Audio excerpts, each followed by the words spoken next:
आणि दादांच्या जाण्यानंतर सुद्धा त्यांनी त्यांची ख्याती त्याच पद्धतीनं ठेवली. कारण शेवटी आजचं मतदान आहे ते दादांच्या कामावर मिळालेलं मतदान आहे. त्याच्यामुळे जरी बहिणींनी देशात रेकॉर्ड ब्रेक मतदान मिळालं असेल तरी अजितदादांचं नाव हे देशात अमर आजच्या निवडणुकीच्या माध्यमातून झाले. आजच्या विजयानंतर खरं तर दुःख पण तेवढंच आहे, परंतु दादा गेले तरी त्यांचं नाव त्यांच्याच नावाने अमर करून गेले याचाही आम्हाला नक्कीच आनंद आहे. आणि वहिनींनी जो वारसा चालवला आहे दादांचा आणि रेकॉर्ड ब्रेक केलेला आहे हीच खरी दादांना श्रद्धांजली आहे. त्यामुळं आम्हाला देखील बारामतीकर म्हणून असंच वाटतंय की दोन्ही गट एकत्र यावेत आणि त्याबद्दल बोलावे. कारण बारामतीकरांनी आता दादांचं प्रेमाचं प्रतीक म्हणून आपली मतपेटीतनं त्यांनी स्वतःचं मत दिलेलं आहे, त्यांचं प्रेम व्यक्त केलेलं आहे. आम्हाला वाटतं एकत्र यावं आणि एकजुटीनं आपल्या बारामतीचा, पर्याय महाराष्ट्राचा, देशाचा विकास करावा. दिवंगत उपमुख्यमंत्री अजित दादा यांच्या निधनानंतर जी पोटनिवडणूक पार पडली, या निवडणुकीमध्ये राज्याचे उपमुख्यमंत्री सुनेत्रा पवार यांनी प्रचंड मताधिक्यानं विजयी झालेले आहेत. जवळपास 2,18,000 मतांचं मताधिक्य जे आहे ते सुनेत्रा पवार यांना मिळालेलं आहे. त्यानंतर जय पवार देखील काहीसे भाऊक होत अजितदादांच्या स्मृतीस्थळावर दाखल झालेले होते आणि स्मृतीस्थळावर अजितदादांच्या अंतिम दर्शन घेत त्यांनी या ठिकाणी 2 मिनिटाचं मौन देखील पाळलेलं होतं. आपल्यासोबत बारामतीतल्या ज्या महिला आहेत, ज्या सुनेत्रा पवारांबरोबर काम करतात किंवा अजितदादांच्या बरोबर देखील त्यांनी बरीच वर्ष काम केलेलं आहे, अशा महिला आहेत. आपण त्यांच्याशी बोलण्याचा प्रयत्न करूयात. काय सांगाल, अजितदादांच्या निधनानंतर पहिलीच पोटनिवडणूक पार पडली. दादांच्या निधनानंतर जी निवडणूक पार पडली त्यामध्ये सुनेत्रा वहिनींनी देशातलं रेकॉर्ड मोडलेला आहे, काय भावना आहे? भावना नक्कीच आहे. दादा हे जनतेतला माणूस होता आणि कामाचा माणूस होता आणि त्याच्यामुळे दादांची एक वेगळी ख्याती फक्त महाराष्ट्रात नव्हती तर देशात होती. आणि दादांच्या जाण्यानंतर सुद्धा त्यांनी त्यांची ख्याती त्याच पद्धतीनं ठेवली. कारण शेवटी आजचं मतदान आहे ते दादांच्या कामावर मिळालेलं मतदान आहे. त्याच्यामुळे जरी बहिणींनी देशात रेकॉर्ड ब्रेक मतदान मिळालं असेल तरी अजितदादांचं नाव हे देशात अमर आजच्या निवडणुकीच्या माध्यमातून झालेलं आहे. या निवडणुकीच्या विजयानंतर एक आनंदाचं वातावरण आहे कुठेतरी, मात्र तुमच्या डोळ्यात अश्रू तळताना पाहिलं. नक्कीच, कारण दादा हे फक्त महाराष्ट्राचे आमच्या कार्यकर्त्यांचे नेते नव्हते, बारामतीच्या जनतेचे आणि महाराष्ट्राचे जनतेचे एक आशास्थान होते. त्याच्यामुळे आमच्या प्रत्येक कार्यकर्त्याला गेली 3-4 महिने झालं आमचा आधार हरपल्यासारखा झालेला आहे. परंतु वहिनींनी पुनगाट बांधली आणि धैर्याने त्या उभ्या राहिलेल्या आहेत. आजच्या विजयानंतर खरं तर दुःख पण तेवढंच आहे, परंतु दादा गेले तरी त्यांचं नाव त्यांच्याच नावाने अमर करून गेले याचाही आम्हाला नक्कीच आनंद आहे. दादांनी जे रेकॉर्ड केले होते 2,65,000 महाराष्ट्रातलं, ते रेकॉर्ड वहिनींनी मोडलेलं आहे. तुम्ही वहिनींबरोबर सातत्यानं गेल्या अनेक वर्षांपासून काम करताय. काय भावना आहे वहिनींच्या विजयानंतर, तुम्हाला काय वाटतंय? नक्कीच आम्हाला हे जे रेकॉर्ड मोडलेलं आहे, या रेकॉर्डसाठी जे दादांचं सहकार्य आहे, महाराष्ट्रभर नव्हे आणि जगभर हे सगळं रेकॉर्ड ब्रेक झालेलं आहे.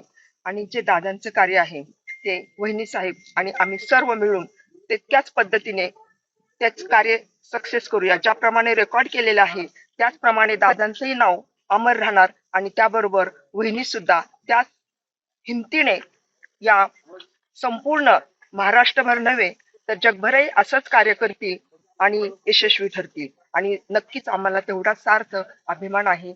आणि दादा गेल्याचे दुःख तर आम्ही सहन करू शकत नाही, पण बहिणींसाठी आणि दादांच्या कार्यासाठी आम्ही बहिणींना सर्व खंबीरपणे हातभार लावणार आहे आणि दादांचं आणि वहिनींचं नाव अमर ठेवणार आहे आणि त्यांचं कार्य सुद्धा ठेवणार आहे.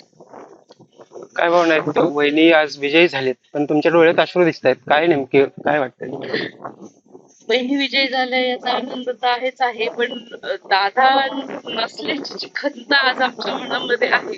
दादांचं दर्शन घेतानाही म्हणजे दादांची एवढी आठवण येते. आणि वहिनींनी जो वारसा चालवला आहे दादांचा आणि रेकॉर्ड ब्रेक केलेला आहे हीच खरी दादांना श्रद्धांजली आहे.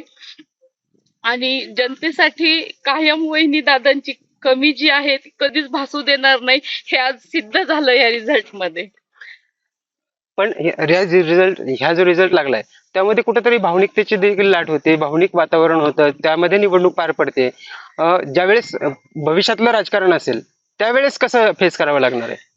वहिनी 100% दादांच्या पावलावर पाऊल देणार.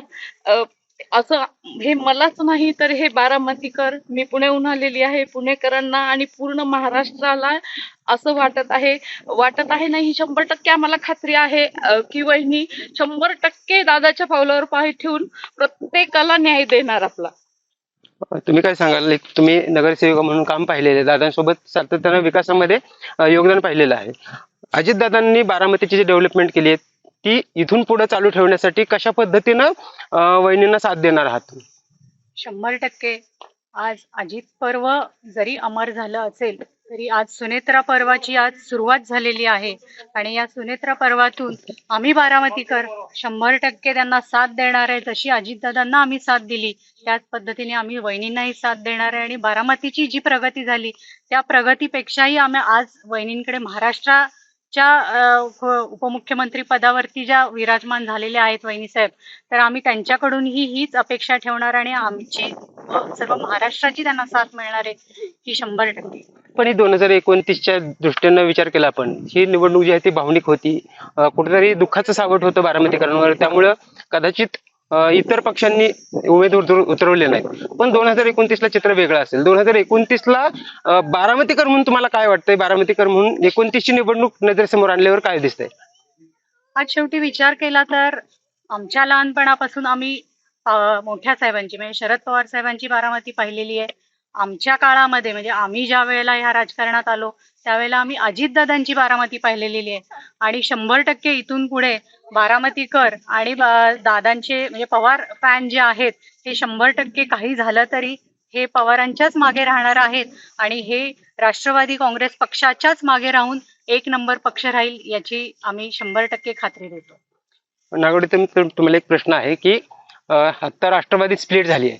ज्यावेळेस 2019 नंतर जी निवडणूक सुरू झाली किंवा निवडणुकीतलं वातावरण बदललं, आता 2023च्या पूर्वी 2 स्प्लिट झाले, 2 राष्ट्रवादीमध्ये गट पडले. त्यानंतर इथं 2024ची निवडणूक अगदी 2 पवारांमध्ये झाली.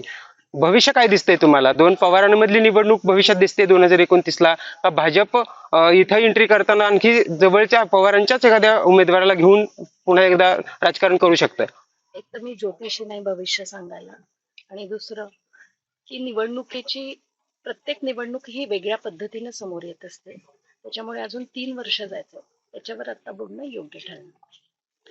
तुम्हाला काय वाटतंय? वहिनी आज विजयी झालेत, विकासरथ जो अजितदादांनी सुरू केलेला होता कशा पद्धतीने पुढे जाईल?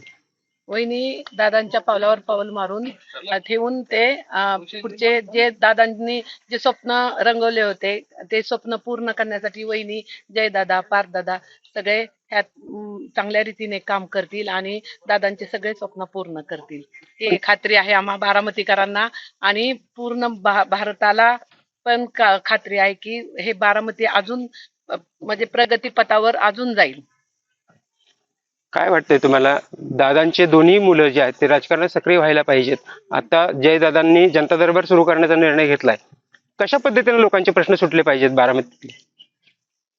आदरणीय आपले जे अजितदादा पवार आहेत त्यांनी ज्या प्रकारे जनता दरबार घेतलाय, नक्कीच मुलांच्या मध्ये आपल्या वडिलांचे गुण असतात. आई वडिलांना बघत मुलं मोठी होत आहेत आणि त्याप्रमाणेच तेही दादांप्रमाणेच हे कार्य चांगलं 100% करतील याची खात्री.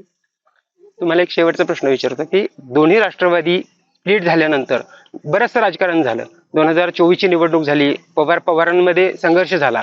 त्यानंतर कुठंतरी अजितदादा हयात असताना दोन्ही राष्ट्रवादी एकत्र येण्यावर चर्चा सुरू झाली होती. त्याच वेळी हा दुर्दैवी अंत झाला दादांचा. आता पुन्हा एकदा पवार परिवार एकत्र यावा का? तुम्हाला काय वाटतंय बारामतीकर म्हणून? नक्कीच, कारण दादांचीच तशी इच्छा होती हे आपल्याला त्यांच्या मागील काही घटनांवरनं कळतं आहे. त्यामुळं आम्हाला देखील बारामतीकर म्हणून असंच वाटतंय की दोन्ही गट एकत्र यावेत आणि त्याबद्दल बोलावे, कारण बारामतीकरांनी आता दादांचं प्रेमाचं प्रतीक म्हणून आपली मतपेटीतनं त्यांनी स्वतःचं मत दिलेलं आहे, त्यांचं प्रेम व्यक्त केलेलं आहे आणि मोठ्या संख्येनं वहिनींना विजयी केलेला आहे. तर सगळ्यांच्या मनात तीच भावना आहेत की दोन्ही गटांनी एकत्र यावं आणि दादांच्या स्वप्नातलं बारामतीचा विकास काय, महाराष्ट्राचा विकास काय आणि राष्ट्रवादीची जे त्यांची पुढे ध्येय आणि हे होते जनतेप्रती असलेले कार्य होते ते पुढे न्यावे अशी त्यांची इच्छा होती. त्यामुळे आमची पण सगळ्यांची तशी इच्छा आहे की तुमची जरी इच्छा आहे, बारामतीकरांची जरी इच्छा आहे, तरी पण जो संवाद सुरू झाला होता एकत्रीकरणाचा, तो संवाद पुढे होताना दिसत नाही. कारण मी योगेंद्र दादांशी बोललो, रोहित दादांशी बोललो किंवा इतर पवार परिवाराशी बोललो, तो कुठं संघर्ष गोष्टींना वेळ जावा लागतो. या सगळ्यातनं अजून सावरणं तेवढं सोपं नाहीये. म्हणजे आम्हाला देखील सोपं नाहीये बारामतीकरांना आज हे म्हणून. पण मग त्यांना तर अजून सगळ्याच गोष्टी कठीण आहेत. एकदम गोष्टी समोर आलेल्या आहेत, त्यामुळं त्यातनं हळूहळू त्याच्यात प्रगती होत जाईल अशी, आणि आम्ही पॉझिटिव्ह होईल त्याच्यातनं काहीतरी, असा अपेक्षा आम्हाला सगळ्यांना आहे. बरोबर, दुःखाचं सावट आहे त्यामुळे चर्चा होत नाही. पण तुम्हाला वाटतंय की बारामतीकरांसाठी ही पवार परिवार जो एकत्र यावा वाटतंय? आम्हाला वाटते, कारण दादांची पण तशी इच्छा होती. वाटते शेवटी काय आता काळच ठरवेल, पण आम्हाला वाटते एकत्र यावं आणि एकजुटीनं आपल्या बारामतीचा, पर्यायानं महाराष्ट्राचा, देशाचा विकास करावा. आणि वहिनींचं तर तुम्हाला माहितीच आहे, दादांची सावलीच होती, आहेत म्हणजे त्यांच्या पावलावर पाऊल टाकून मुलं पण त्यांची तसंच, म्हणजे लहानपणापासून संस्कार जे आईचं वडिलांचं बघून मुलं पण भविष्य काळात तेच करायचे. म्हणजे वाटते आम्हाला की ते पण त्यांच्या हातात भविष्य काय हरकत नाही, की ते आपल्या व्यवस्थित करतील पुढचं. खूप खूप धन्यवाद. होते बारामतीतल्या महिला ज्या सुनेत्रा पवार यांच्या सोबत गेल्या काही वर्षांपासून सातत्यानं काम करतायत. त्यांनी विश्वास व्यक्त केलेला आहे की अजितदादांच्या प्रमाणात सुनेत्रा वहिनी देखील चांगल्या पद्धतीनं काम करतील, बारामतीचा विकास करतील. मात्र दुसरी अपेक्षा त्यांनी व्यक्त केलेली आहे की बारामतीकर म्हणून त्यांना असं वाटतंय की दोन्ही पवार परिवार जो आहे तो एकत्र यावा आणि त्यातून बारामतीकरांचा अर्थात महाराष्ट्राचा विकास व्हावा. कॅमेरामॅन तेजस मी वसंतपुरे, मुंबई तक, बारामती.